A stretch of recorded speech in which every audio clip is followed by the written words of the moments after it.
Hey guys, welcome back to the channel. Today I'm going to be exploring Bitcoin and its reactions to the 100-day simple moving average. This is going to be a very key level for Bitcoin going into the next few weeks, and I just want to cover what Bitcoin has done around this moving average in the previous cycles and how we can use this to potentially spot some sort of pattern within the bear markets. So if you guys enjoy the content, make sure to leave a like and subscribe. So the 100-day simple moving average is the blue line on this chart, and currently it's at $22,200. So we are getting pretty close to that level.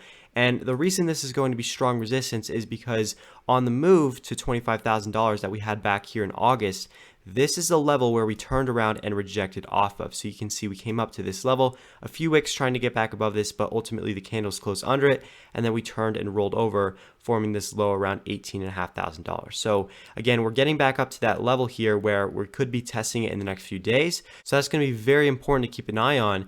And one of the things that we should look to is if Bitcoin can actually get back above this, reclaim it, and then flip it into support. So what that would look like as some sort of illustration is if Bitcoin just starts to break above this, ideally some consolidation, then flipping it into support. Something like this would be extremely bullish because it would be the first time we've actually held the 100-day simple moving average since we really lost it back here in November of 2021. And we did have this move back here in March above this level, but consider the fact that when we actually came back down and retested it, we fell right below it. So we didn't flip it into support. This was a failed breakout, and then we actually had another rejection right here following that, which sent us lower. So again, it's a very key level to keep an eye on, and in the next few weeks, if we do have some sort of breakout above this, then it would look pretty similar to the previous bear market. And I'll show you what I mean here.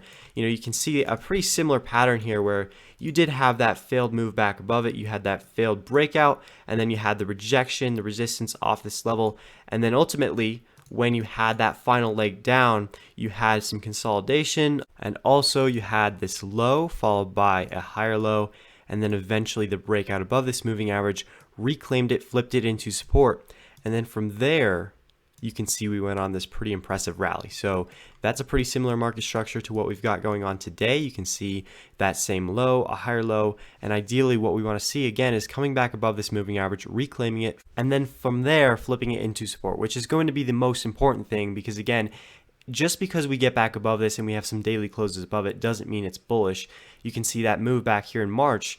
It was a failed breakout. When we had that retest, we never actually had buyers in demand starting to step in at this level, and we just fell right through it. So that's not something that we want to see, but instead what we want to see is a more sustained move back above this level, and if we can get something like that, that would be a great argument and case for the bulls.